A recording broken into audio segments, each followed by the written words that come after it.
La carta a los Hebreos, capítulo 1.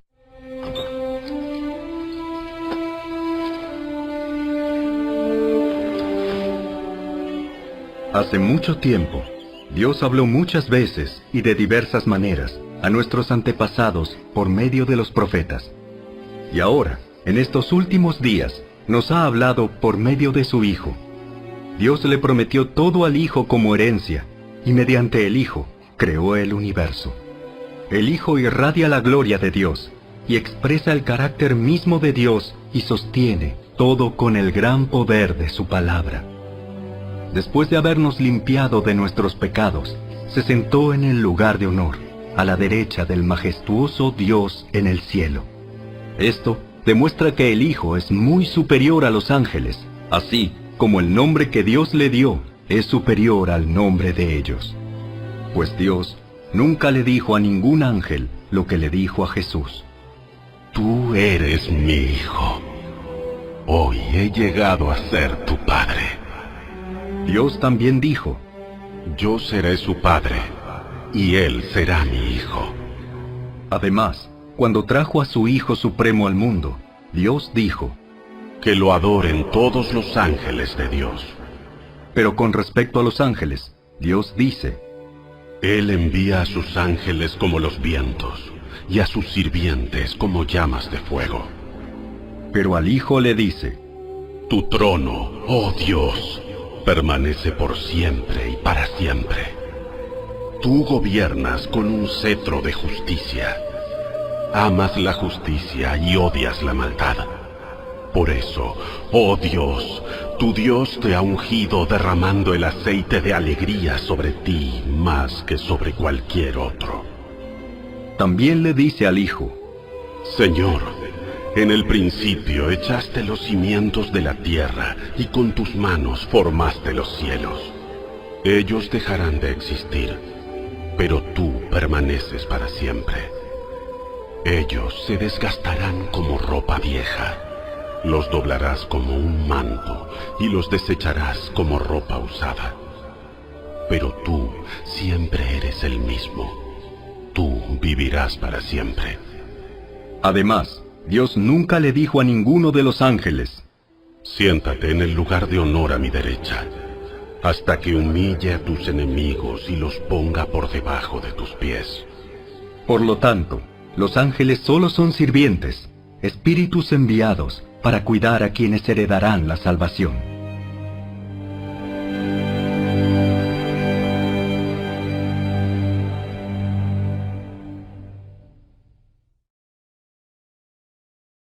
Capítulo 2.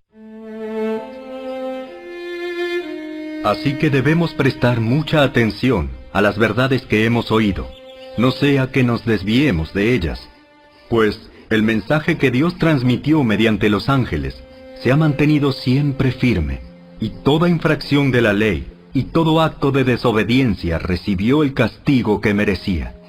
Entonces, ¿qué nos hace pensar que podemos escapar si descuidamos esta salvación tan grande, que primeramente fue anunciada por el mismo Señor Jesús y luego nos fue transmitida por quienes lo oyeron hablar?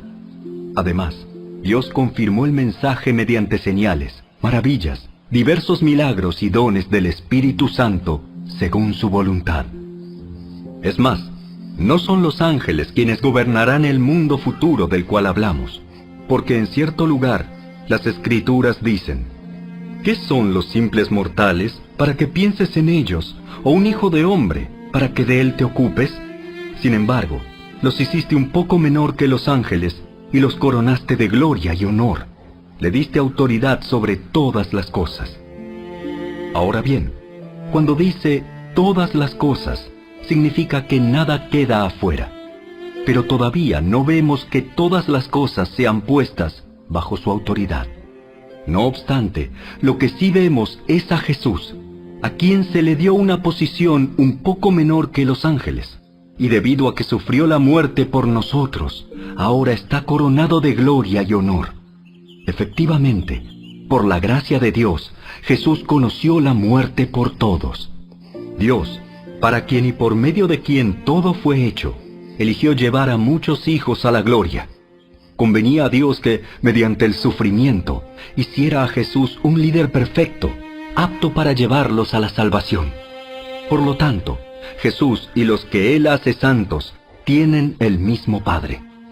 Por esa razón, Jesús no se avergüenza de llamarlos sus hermanos, pues le dijo a Dios: anunciaré tu nombre a mis hermanos. Entre tu pueblo reunido te alabaré. También dijo: pondré mi confianza en Él, es decir, yo y los hijos que Dios me ha dado. Debido a que los hijos de Dios son seres humanos, hechos de carne y sangre, el Hijo también se hizo de carne y sangre. Pues sólo como ser humano podía morir, y sólo mediante la muerte podía quebrantar el poder del diablo, quien tenía el poder sobre la muerte. Únicamente de esa manera el Hijo podía libertar a todos los que vivían esclavizados por temor a la muerte. También sabemos que el Hijo no vino para ayudar a los ángeles, sino que vino para ayudar a los descendientes de Abraham. Por lo tanto, era necesario que en todo sentido Él se hiciera semejante a nosotros, sus hermanos, para que fuera nuestro sumo sacerdote fiel y misericordioso delante de Dios. Entonces, podría ofrecer un sacrificio que quitaría los pecados del pueblo. Debido a que Él mismo ha pasado por sufrimientos y pruebas, puede ayudarnos cuando pasamos por pruebas.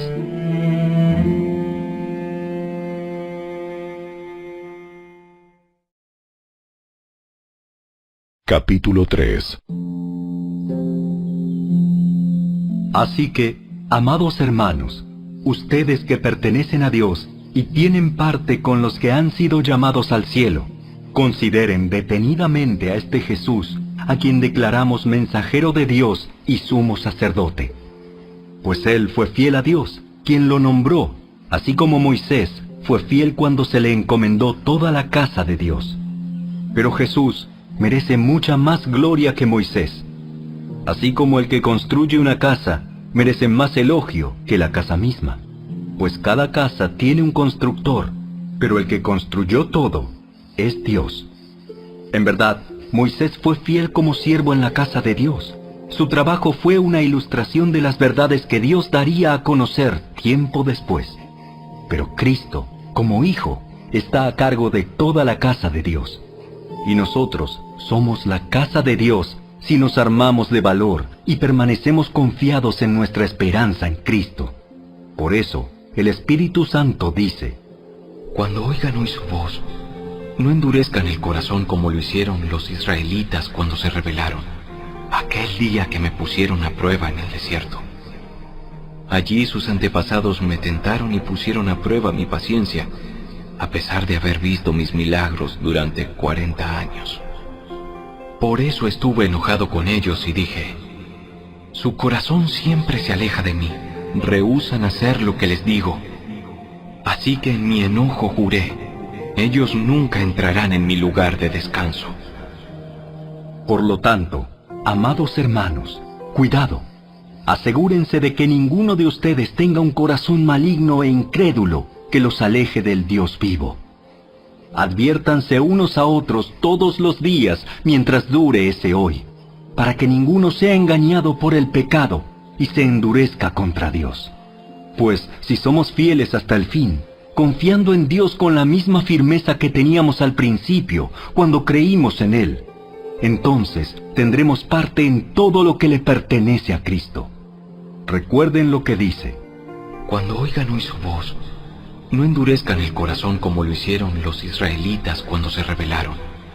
¿Y quiénes fueron los que se rebelaron contra Dios a pesar de haber oído su voz? ¿No fue acaso el pueblo que salió de Egipto guiado por Moisés? ¿Y quiénes hicieron enojar a Dios durante 40 años? ¿Acaso no fueron los que pecaron, cuyos cadáveres quedaron tirados en el desierto? ¿Y a quiénes hablaba Dios cuando juró que jamás entrarían en su descanso? ¿Acaso no fue a los que lo desobedecieron? Como vemos, ellos no pudieron entrar en el descanso de Dios a causa de su incredulidad.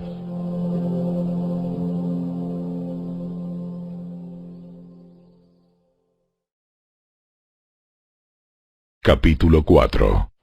Todavía sigue vigente la promesa que hizo Dios de entrar en su descanso.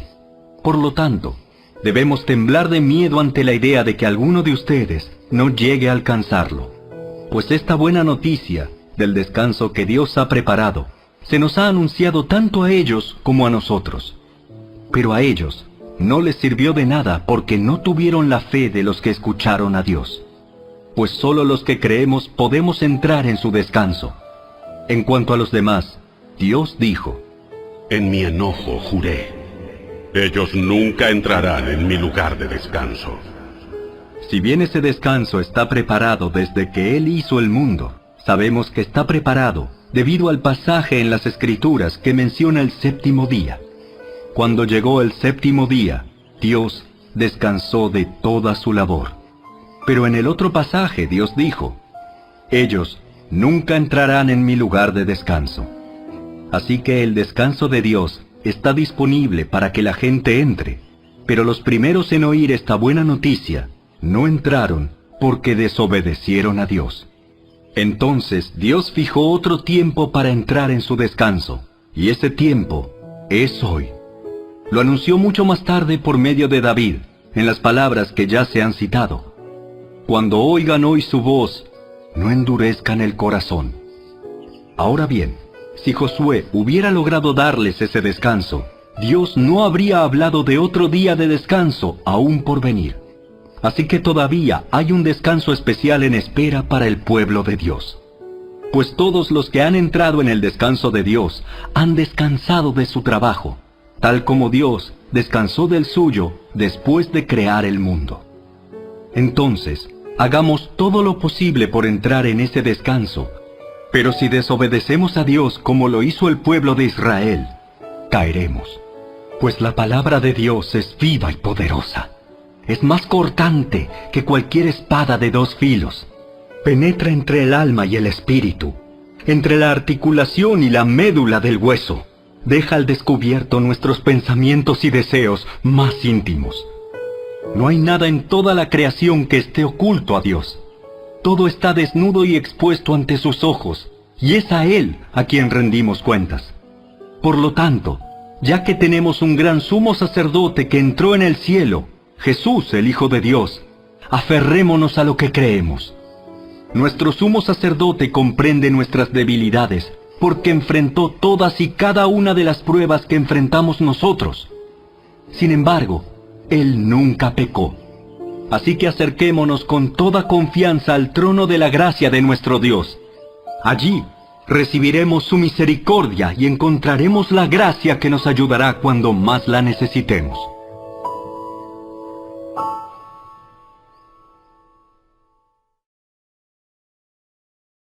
Capítulo 5. Todo sumo sacerdote es un hombre escogido para representar a otras personas en su trato con Dios. Él presenta a Dios las ofrendas de esas personas y ofrece sacrificios por los pecados. Y puede tratar con paciencia a los ignorantes y descarriados, porque él también está sujeto a las mismas debilidades. Por esa razón, debe ofrecer sacrificios tanto por sus propios pecados como por los del pueblo. Y nadie puede llegar a ser sumo sacerdote solo porque desee tener ese honor. Tiene que ser llamado por Dios para ese trabajo, como sucedió con Aarón.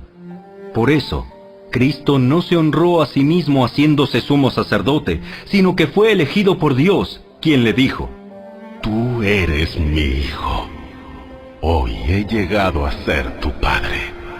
Y en otro pasaje, Dios le dijo: Tú eres sacerdote para siempre, según el orden de Melquisedec. Mientras estuvo aquí en la tierra, Jesús ofreció oraciones y súplicas con gran clamor y lágrimas al que podía rescatarlo de la muerte. Y Dios oyó sus oraciones por la gran reverencia que Jesús le tenía. Aunque era hijo de Dios, Jesús aprendió obediencia por las cosas que sufrió. De ese modo, Dios lo hizo apto para ser el sumo sacerdote perfecto, y Jesús llegó a ser la fuente de salvación eterna para todos los que le obedecen. Y Dios lo designó sumo sacerdote según el orden de Melquisedec. Nos gustaría decir mucho más sobre este tema, pero es difícil de explicar, sobre todo porque ustedes Son torpes espiritualmente y tal parece que no escuchan. Hace tanto que son creyentes que ya deberían estar enseñando a otros. En cambio, necesitan que alguien vuelva a enseñarles las cosas básicas de la palabra de Dios. Son como niños pequeños que necesitan leche y no pueden comer alimento sólido, pues el que se alimenta de leche sigue siendo bebé y no sabe cómo hacer lo correcto. El alimento sólido es para los que son maduros, los que a fuerza de práctica están capacitados para distinguir entre lo bueno y lo malo.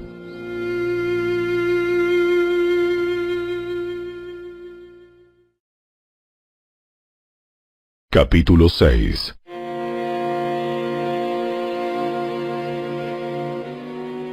Así que dejemos de repasar una y otra vez las enseñanzas elementales acerca de Cristo.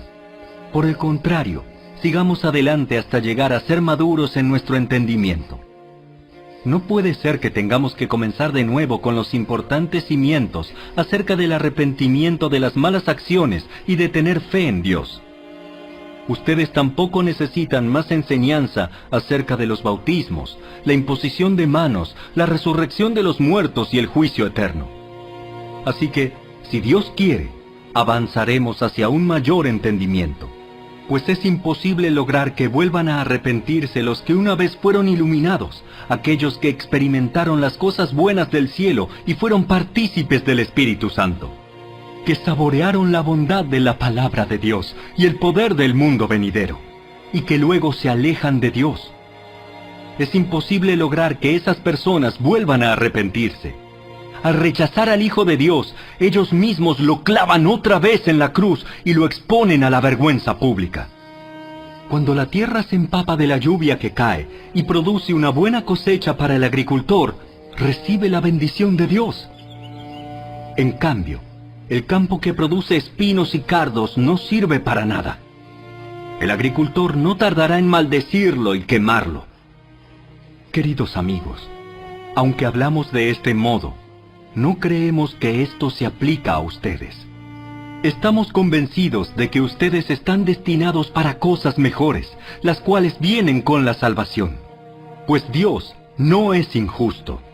No olvidará con cuánto esfuerzo han trabajado para Él y cómo han demostrado su amor por Él, sirviendo a otros creyentes como todavía lo hacen.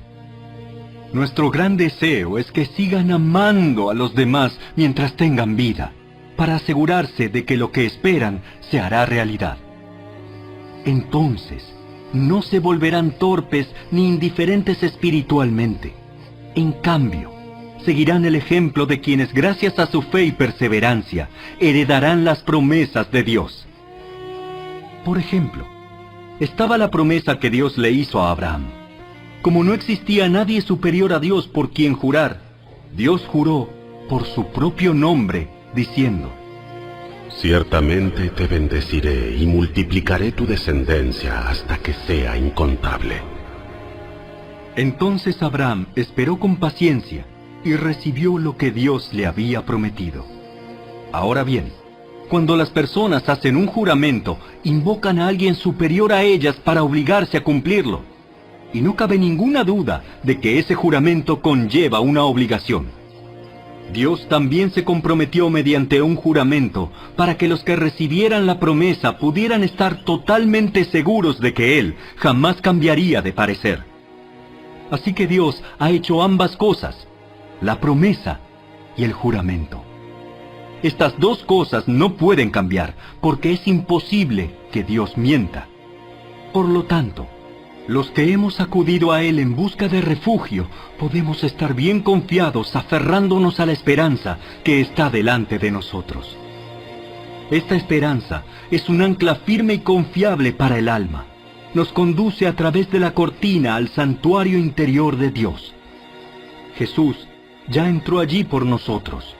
Él ha llegado a ser nuestro eterno sumo sacerdote, según el orden de Melquisedec.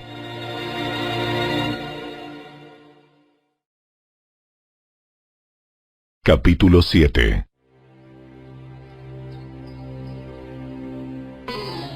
Este Melquisedec fue rey de la ciudad de Salem y también sacerdote del Dios Altísimo. Cuando Abraham regresaba triunfante de una gran batalla contra los reyes, Melquisedec salió a su encuentro y lo bendijo. Después Abraham tomó la 10ª parte de todo lo que había capturado en la batalla y se la dio a Melquisedec. El nombre Melquisedec significa Rey de Justicia, y Rey de Salem significa Rey de Paz. No hay registro de su padre ni de su madre, ni de ninguno de sus antepasados. No hay principio ni fin de su vida. A semejanza del Hijo de Dios, sigue siendo sacerdote para siempre. Consideren entonces la grandeza de este Melquisedec. Incluso Abraham, el gran patriarca de Israel, reconoció esto al entregarle la 10ª parte de lo que había capturado en la batalla. Ahora bien, la ley de Moisés exigía que los sacerdotes, que son descendientes de Leví, le cobraran el diezmo al resto del pueblo de Israel, quienes también son descendientes de Abraham. Sin embargo, Melquisedec, que no era descendiente de Leví, recibió de Abraham la 10ª parte. Y Melquisedec bendijo a Abraham, quien ya había recibido las promesas de Dios. Sin lugar a dudas, el que tiene el poder para bendecir es superior a quien recibe la bendición. Los sacerdotes que reciben los diezmos son hombres que mueren, así que Melquisedec es superior a ellos porque se nos dice que sigue viviendo. Además, podríamos decir que esos levitas, los que reciben el diezmo, pagaron un diezmo a Melquisedec cuando lo pagó su antepasado Abraham. A pesar de que Leví aún no había nacido, la simiente de la cual provino ya existía en el cuerpo de Abraham cuando Melquisedec recibió su diezmo. Entonces, si el sacerdocio de Leví, sobre el cual se basó la ley, hubiera podido lograr la perfección que Dios propuso, ¿por qué fue necesario que Dios estableciera un sacerdocio diferente, con un sacerdote según el orden de Melquisedec, en lugar del orden de Leví y Aarón? Y si se cambia el sacerdocio, también es necesario cambiar la ley para permitirlo. Pues el sacerdote a quien nos referimos pertenece a una tribu diferente, cuyos miembros jamás han servido en el altar como sacerdotes. Lo que quiero decir es que nuestro Señor vino de la tribu de Judá, y Moisés nunca habló de que los sacerdotes provinieran de esa tribu. Ese cambio resulta aún más evidente, ya que ha surgido un sacerdote diferente, quien es como Melquisedec. Jesús llegó a ser sacerdote no por cumplir con la ley del requisito físico de pertenecer a la tribu de Leví, sino por el poder de una vida que no puede ser destruida.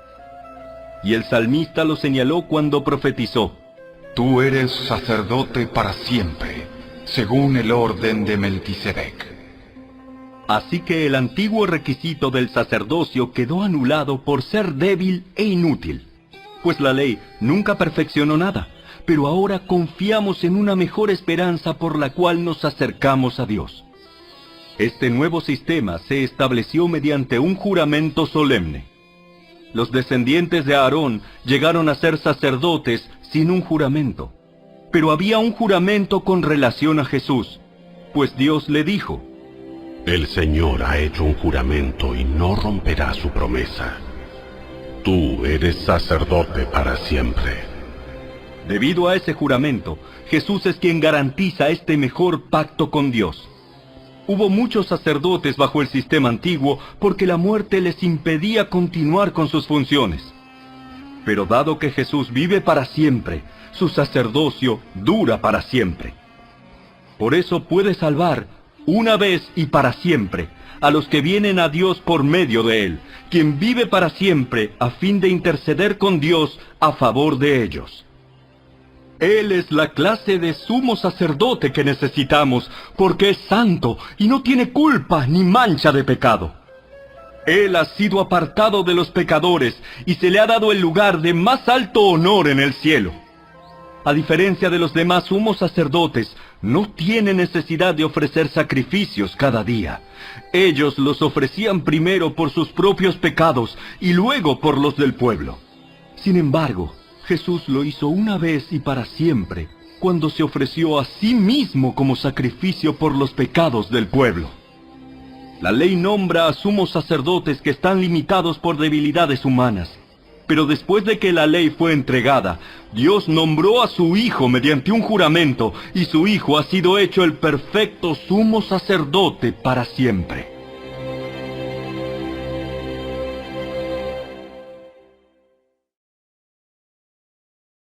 Capítulo 8. El punto principal es el siguiente. Tenemos un sumo sacerdote quien se sentó en el lugar de honor, a la derecha del trono del Dios majestuoso en el cielo. Allí sirve como ministro en el tabernáculo del cielo, el verdadero lugar de adoración construido por el Señor y no por manos humanas. Ya que es deber de todo sumo sacerdote presentar ofrendas y sacrificios, nuestro sumo sacerdote también tiene que presentar una ofrenda. Si estuviera aquí en la tierra, ni siquiera sería sacerdote, porque ya hay sacerdotes que presentan las ofrendas que exige la ley. Ellos sirven dentro de un sistema de adoración que es solo una copia, una sombra del verdadero que está en el cielo.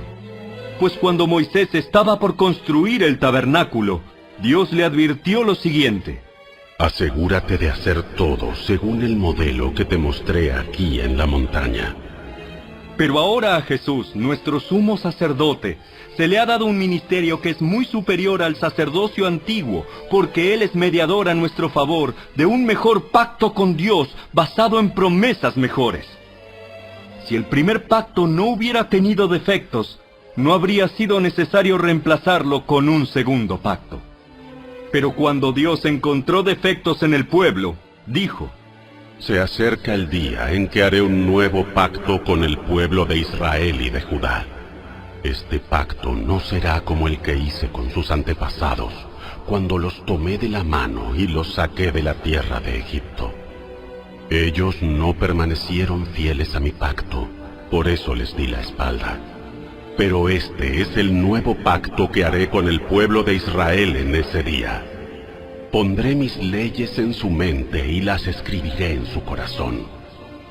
Yo seré su Dios, y ellos serán mi pueblo.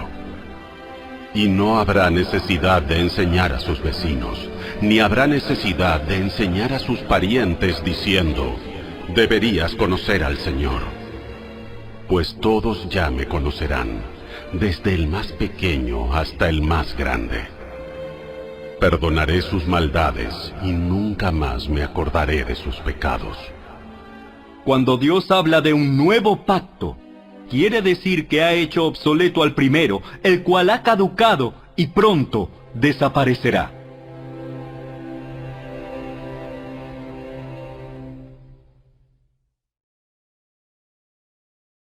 Capítulo 9. Ese primer pacto entre Dios e Israel incluía ordenanzas para la adoración y un lugar de culto aquí, en la tierra.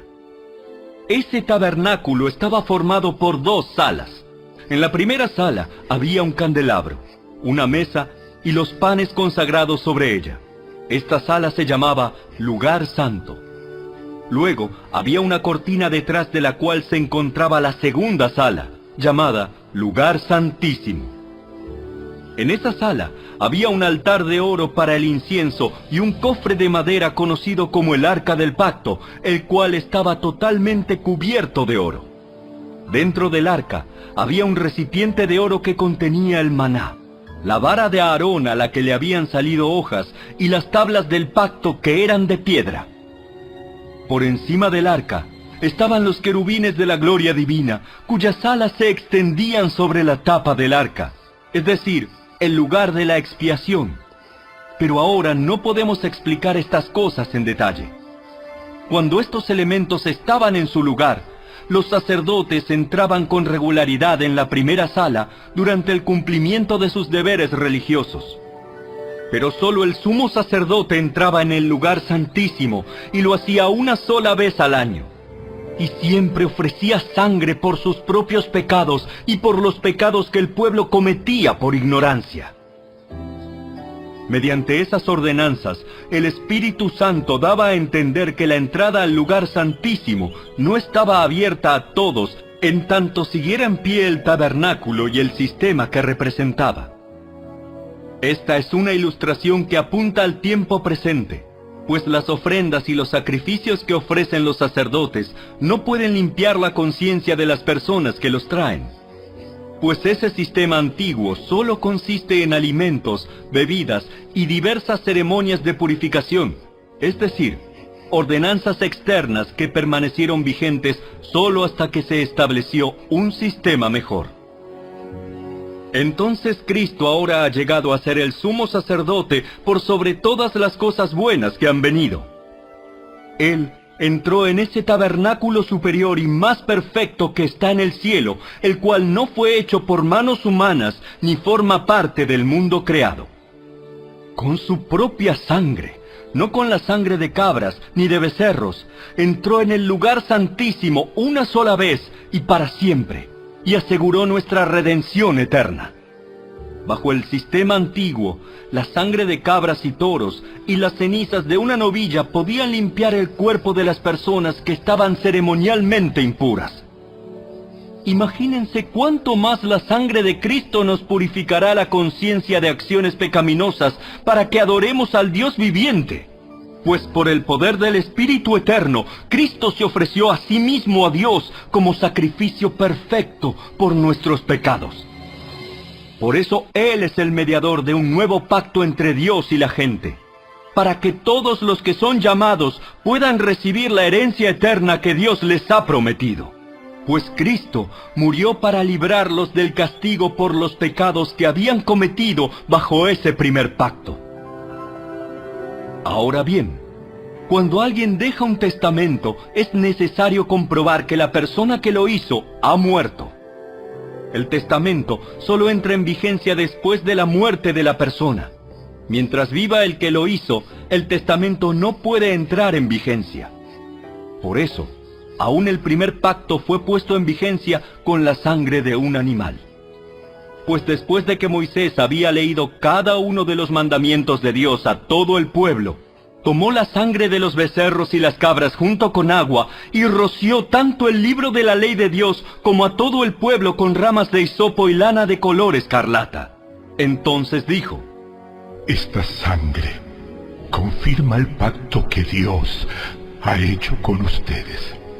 De la misma manera, roció con la sangre el tabernáculo y todo lo que se usaba para adorar a Dios.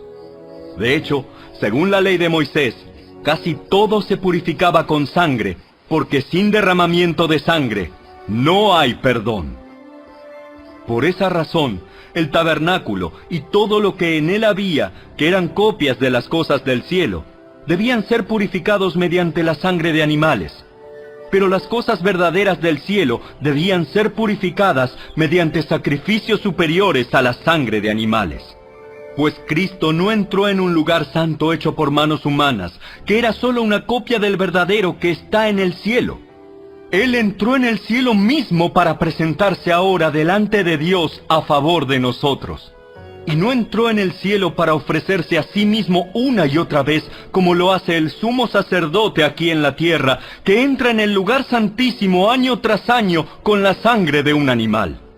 Si eso hubiera sido necesario, Cristo tendría que haber sufrido la muerte una y otra vez desde el principio del mundo. Pero ahora, en el fin de los tiempos, Cristo se presentó una sola vez y para siempre, para quitar el pecado mediante su propia muerte en sacrificio. Y así como cada persona está destinada a morir una sola vez y después vendrá el juicio, así también Cristo fue ofrecido una sola vez y para siempre, a fin de quitar los pecados de muchas personas. Cristo vendrá otra vez, no para ocuparse de nuestros pecados, sino para traer salvación a todos los que esperan con anhelo su venida.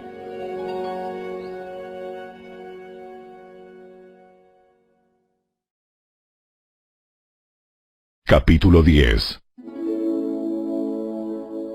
El sistema antiguo bajo la ley de Moisés era solo una sombra, un tenue anticipo de las cosas buenas por venir, no las cosas buenas en sí mismas. Bajo aquel sistema se repetían los sacrificios una y otra vez, año tras año, pero nunca pudieron limpiar por completo a quienes venían a adorar.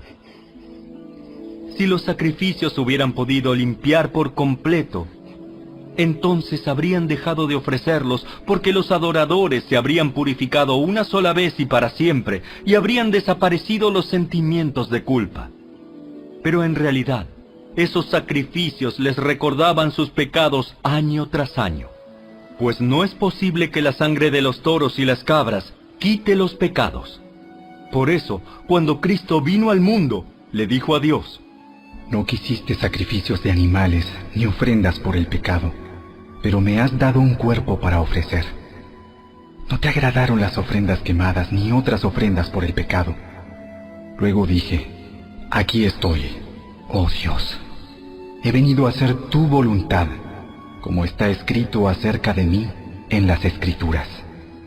Primero, Cristo dijo: No quisiste sacrificios de animales, ni ofrendas por el pecado, ni ofrendas quemadas, ni otras ofrendas por el pecado. Tampoco te agradaron todas esas ofrendas, aun cuando la ley de Moisés las exige. Luego dijo: Aquí estoy, he venido a hacer tu voluntad. Él anula el primer pacto para que el segundo entre en vigencia, pues la voluntad de Dios fue que el sacrificio del cuerpo de Jesucristo nos hiciera santos una vez y para siempre. Bajo el antiguo pacto, el sacerdote oficia de pie delante del altar día tras día, ofreciendo los mismos sacrificios una y otra vez, los cuales nunca pueden quitar los pecados. Pero nuestro sumo sacerdote se ofreció a sí mismo a Dios como un solo sacrificio por los pecados, válido para siempre. Luego se sentó en el lugar de honor a la derecha de Dios. Allí espera hasta que sus enemigos sean humillados y puestos por debajo de sus pies. Pues mediante esa única ofrenda, Él perfeccionó para siempre a los que está haciendo santos. Y el Espíritu Santo también da testimonio de que es verdad, pues dice: Este es el nuevo pacto que haré con mi pueblo en aquel día. Pondré mis leyes en su corazón y las escribiré en su mente. Después dice: Nunca más me acordaré de sus pecados y sus transgresiones. Y cuando los pecados han sido perdonados, ya no hace falta ofrecer más sacrificios. Así que, amados hermanos, podemos entrar con valentía en el lugar santísimo del cielo por causa de la sangre de Jesús. Por su muerte, Jesús abrió un nuevo camino, un camino que da vida a través de la cortina al lugar santísimo. Ya que tenemos un gran sumo sacerdote que gobierna la casa de Dios, entremos directamente a la presencia de Dios con corazón sincero y con plena confianza en Él. Pues nuestra conciencia culpable ha sido rociada con la sangre de Cristo a fin de purificarnos, y nuestro cuerpo ha sido lavado con agua pura. Mantengámonos firmes sin titubear en la esperanza que afirmamos, porque se puede confiar en que Dios cumplirá su promesa. Pensemos en maneras de motivarnos unos a otros a realizar actos de amor y buenas acciones. Y no dejemos de congregarnos como lo hacen algunos, sino animémonos unos a otros, sobre todo ahora que el día de su regreso se acerca.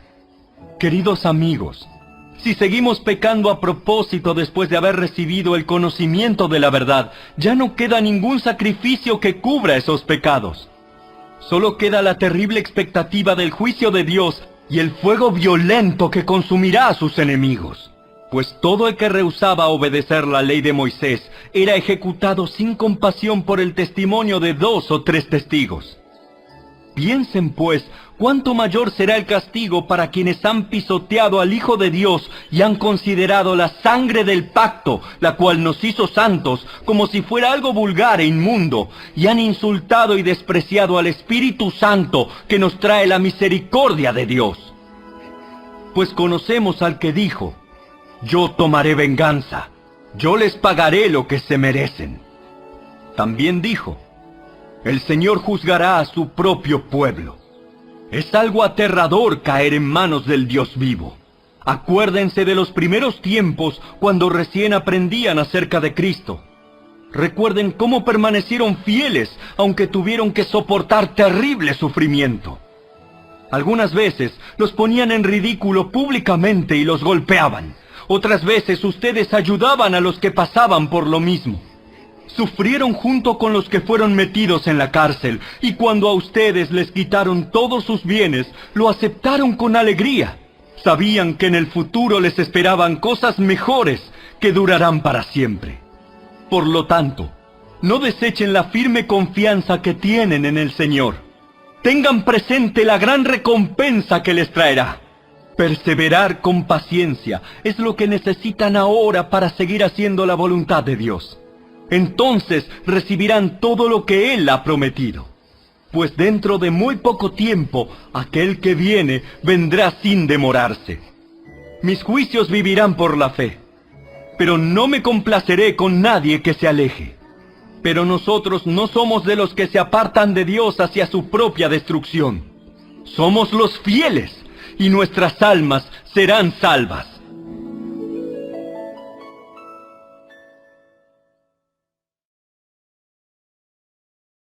Capítulo 11. La fe es la confianza de que en verdad sucederá lo que esperamos.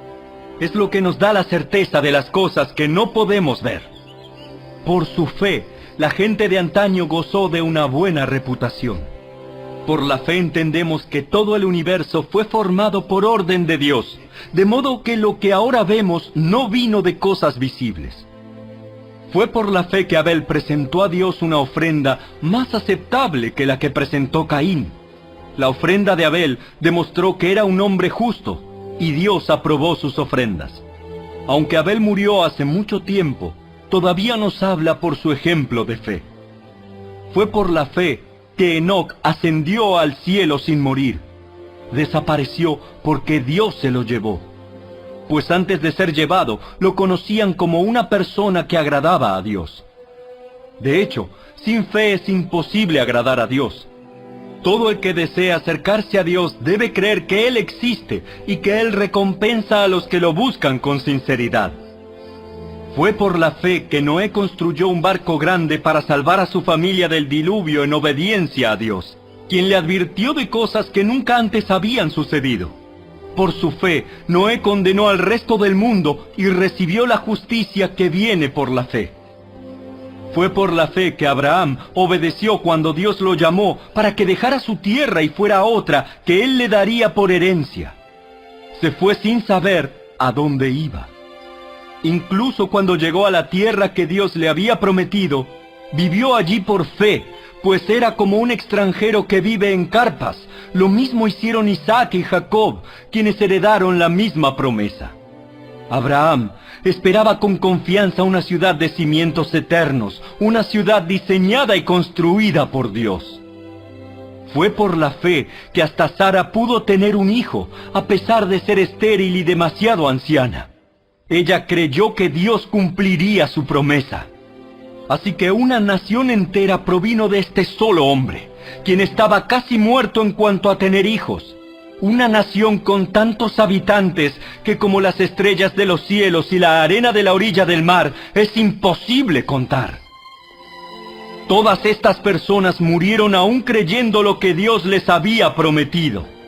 Y aunque no recibieron lo prometido, lo vieron desde lejos y lo aceptaron con gusto. Coincidieron en que eran extranjeros y nómadas aquí en este mundo.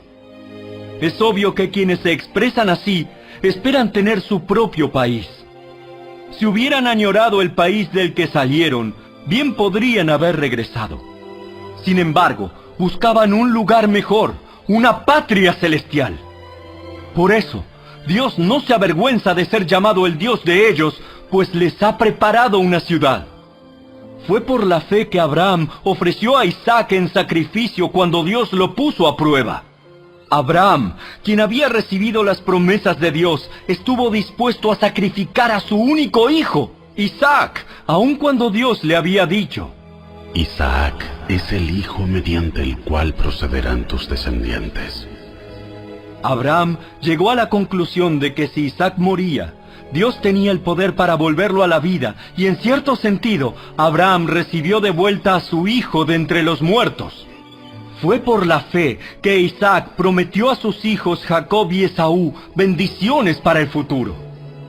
Fue por la fe que Jacob, cuando ya era anciano y estaba por morir, bendijo a cada uno de los hijos de José y se inclinó para adorar, apoyado en su vara. Fue por la fe que José, cuando iba a morir, declaró con confianza que el pueblo de Israel saldría de Egipto. Incluso les mandó que se llevaran sus huesos cuando ellos salieran. Fue por la fe que cuando nació Moisés, sus padres lo escondieron durante 3 meses. Vieron que Dios les había dado un hijo fuera de lo común y no tuvieron temor de desobedecer la orden del rey. Fue por la fe que Moisés, cuando ya fue adulto, rehusó llamarse hijo de la hija del faraón. Prefirió ser maltratado con el pueblo de Dios a disfrutar de los placeres momentáneos del pecado. Consideró que era mejor sufrir por causa de Cristo que poseer los tesoros de Egipto, pues tenía la mirada puesta en la gran recompensa que recibiría.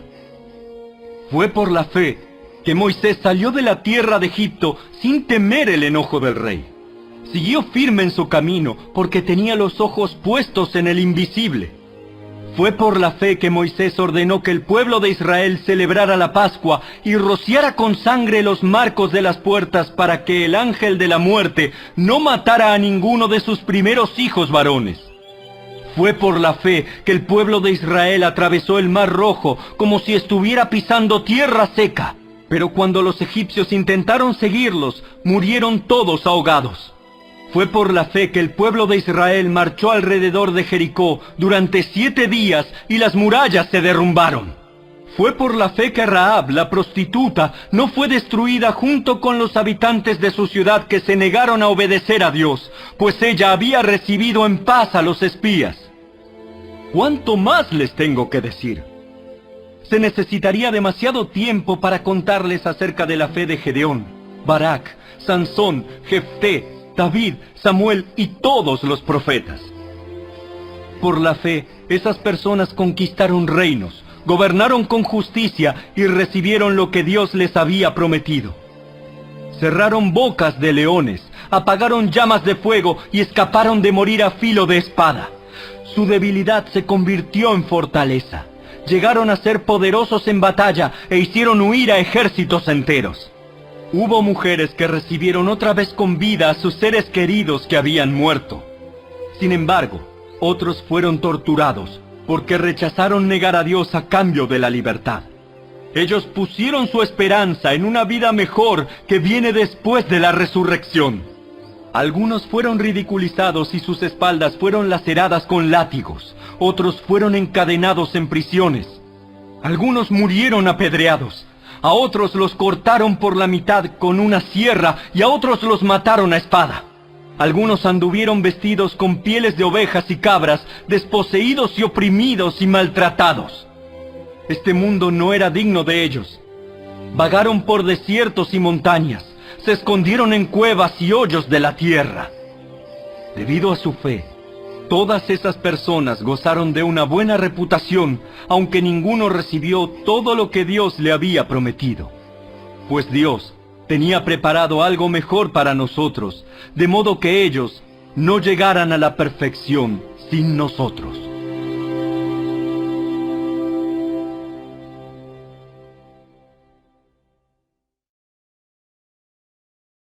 Capítulo 12.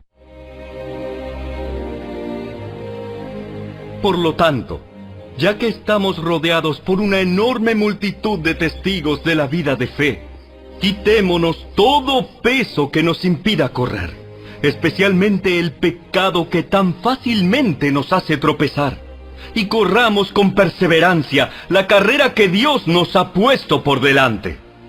Esto lo hacemos al fijar la mirada en Jesús, el campeón que inicia y perfecciona nuestra fe.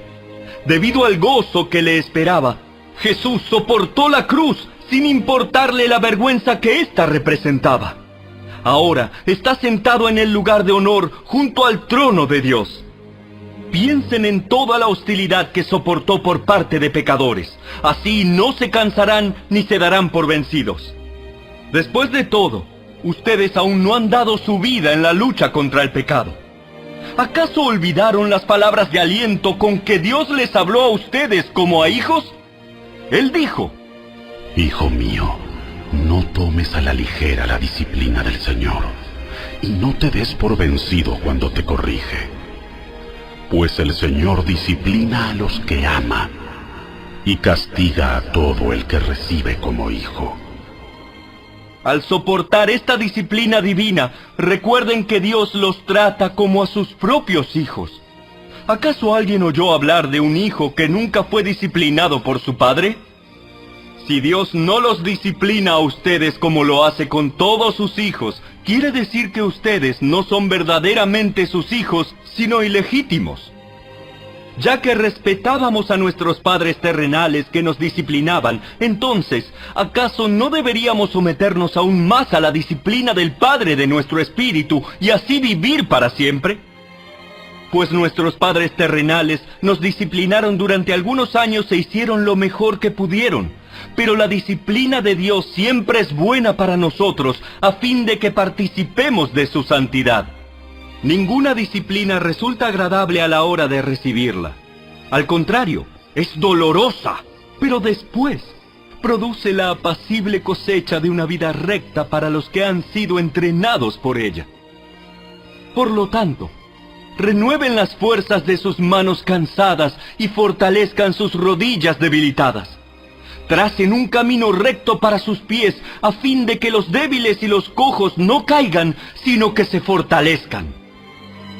Esfuércense por vivir en paz con todos y procuren llevar una vida santa, porque los que no son santos no verán al Señor. Cuídense unos a otros, para que ninguno de ustedes deje de recibir la gracia de Dios. Tengan cuidado de que no brote ninguna raíz venenosa de amargura, la cual los trastorne a ustedes y envenene a muchos. Asegúrense de que ninguno sea inmoral ni profano, como Esaú, que cambió sus derechos de primer hijo varón por un simple plato de comida. Ustedes saben que después, cuando quiso recibir la bendición de su padre, fue rechazado. Ya era demasiado tarde para arrepentirse, a pesar de que suplicó con lágrimas amargas. Ustedes no se han acercado a una montaña que se pueda tocar, a un lugar que arde en llamas, un lugar de oscuridad y tinieblas, rodeado por un torbellino como les sucedió a los israelitas cuando llegaron al monte Sinaí. Ellos oyeron un imponente toque de trompeta y una voz tan temible que les suplicaron a Dios que dejara de hablar. Retrocedieron tambaleándose bajo el mandato de Dios. Si tan solo un animal toca la montaña, deberá morir apedreado. Incluso Moisés se asustó tanto de lo que vio que dijo: Estoy temblando de miedo. En cambio, ustedes han llegado al monte Sión, a la ciudad del Dios viviente, a la Jerusalén celestial, y a incontables miles de ángeles que se han reunido llenos de gozo.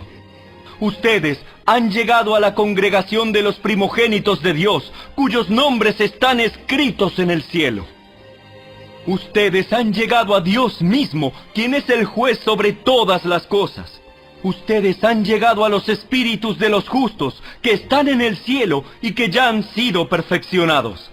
Ustedes han llegado a Jesús, el mediador del nuevo pacto entre Dios y la gente, y también a la sangre rociada, que habla de perdón en lugar de clamar por venganza como la sangre de Abel. Tengan cuidado de no negarse a escuchar a aquel que habla, pues si el pueblo de Israel no escapó cuando se negó a escuchar a Moisés, el mensajero terrenal, ciertamente nosotros tampoco escaparemos si rechazamos a aquel que nos habla desde el cielo. Cuando Dios habló desde el monte Sinaí, su voz hizo temblar la tierra, pero ahora Él hace otra promesa. Una vez más, haré temblar no solo la tierra, sino también los cielos. Eso significa que toda la creación será agitada y removida para que solo permanezcan las cosas inconmovibles. Ya que estamos recibiendo un reino inconmovible, seamos agradecidos y agrademos a Dios adorándolo con santo temor y reverencia, porque nuestro Dios es un fuego que todo lo consume.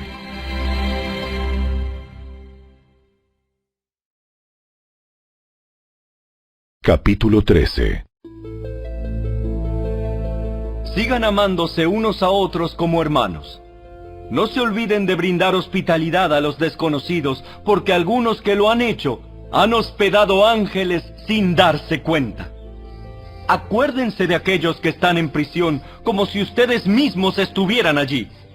Acuérdense también de los que son maltratados, como si ustedes mismos sintieran en carne propia el dolor de ellos. Honren el matrimonio, y los casados manténganse fieles el uno al otro. Con toda seguridad, Dios juzgará a los que cometen inmoralidades sexuales y a los que cometen adulterio. No amen el dinero, estén contentos con lo que tienen, pues Dios ha dicho: Nunca te fallaré, jamás te abandonaré. Así que podemos decir con toda confianza: El Señor es quien me ayuda, por tanto no temeré. ¿Qué me puede hacer un simple mortal? Acuérdense de los líderes que les enseñaron la palabra de Dios. Piensen en todo lo bueno que haya resultado de su vida y sigan el ejemplo de su fe. Jesucristo es el mismo ayer, hoy y siempre. Así que no se dejen cautivar por ideas nuevas y extrañas. Su fortaleza espiritual proviene de la gracia de Dios y no depende de reglas sobre los alimentos que de nada sirven a quienes las siguen. Tenemos un altar del cual los sacerdotes del tabernáculo no tienen derecho a comer. Bajo el sistema antiguo, el sumo sacerdote llevaba la sangre de los animales al lugar santo como sacrificio por el pecado, y los cuerpos de esos animales se quemaban fuera del campamento. De igual manera, Jesús sufrió y murió fuera de las puertas de la ciudad para hacer santo a su pueblo mediante su propia sangre. Entonces, salgamos al encuentro de Jesús, fuera del campamento, y llevemos la deshonra que Él llevó. Pues este mundo no es nuestro hogar permanente. Esperamos el hogar futuro. Por lo tanto, por medio de Jesús, ofrezcamos un sacrificio continuo de alabanza a Dios, mediante el cual proclamamos nuestra lealtad a su nombre. Y no se olviden de hacer el bien, ni de compartir lo que tienen con quienes pasan necesidad. Estos son los sacrificios que le agradan a Dios. Obedezcan a sus líderes espirituales y hagan lo que ellos dicen. Su tarea es cuidar el alma de ustedes y tienen que rendir cuentas a Dios. Denles motivos para que la hagan con alegría y no con dolor. Esto último ciertamente no los beneficiará a ustedes. Oren por nosotros, pues tenemos la conciencia limpia y deseamos comportarnos con integridad en todo lo que hacemos. Y oren especialmente para que pueda regresar a verlos pronto. Y ahora que el Dios de paz, quien levantó de entre los muertos a nuestro Señor Jesús, el gran pastor de las ovejas, y que ratificó un pacto eterno con su sangre, los capacite con todo lo que necesiten para hacer su voluntad. Que Él produzca en ustedes, mediante el poder de Jesucristo, todo lo bueno que a Él le agrada. A Él sea toda la gloria por siempre y para siempre. Amén. Les ruego, amados hermanos, que hagan caso a lo que les escribí en esta breve exhortación. Quiero que sepan que nuestro hermano Timoteo ya salió de la cárcel. Si llega pronto, lo llevaré conmigo cuando vaya a verlos. Saluden a todos los líderes y a todos los creyentes que están allí. Los creyentes de Italia les envían sus saludos. Que la gracia de Dios sea con todos ustedes.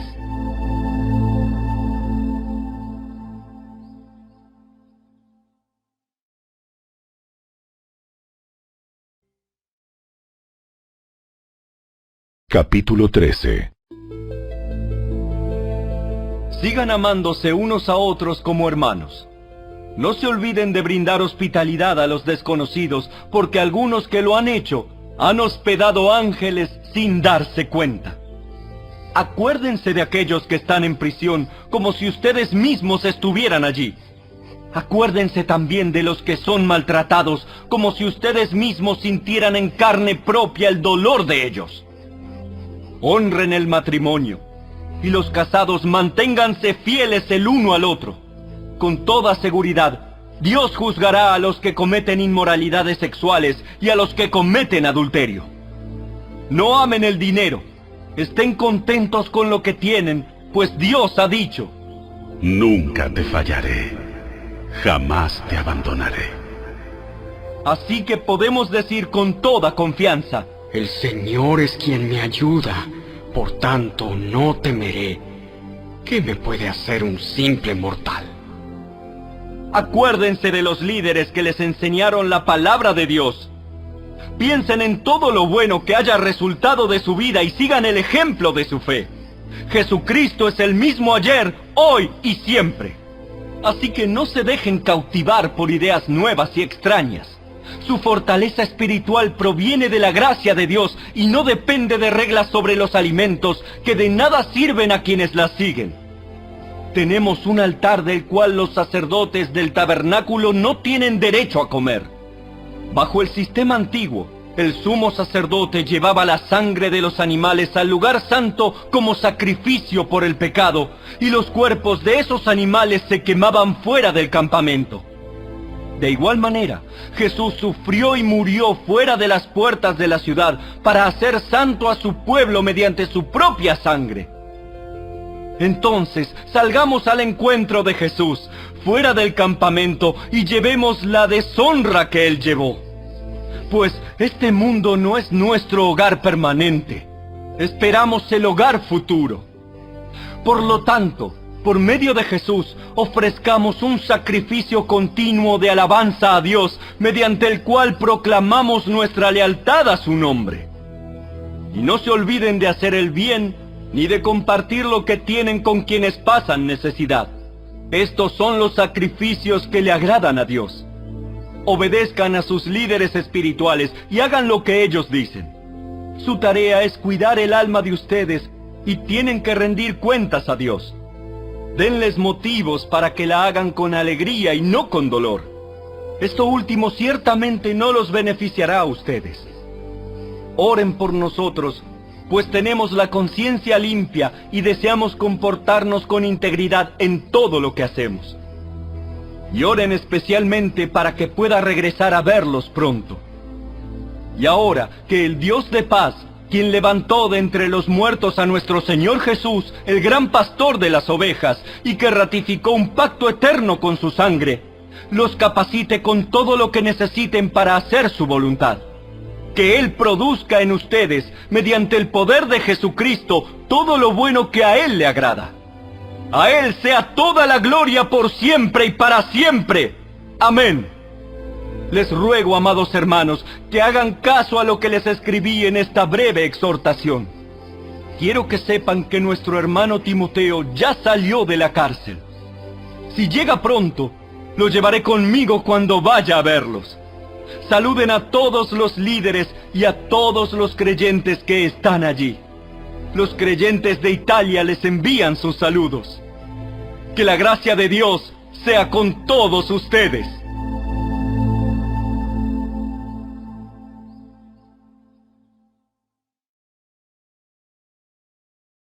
Saluden a todos los líderes y a todos los creyentes que están allí. Los creyentes de Italia les envían sus saludos. Que la gracia de Dios sea con todos ustedes.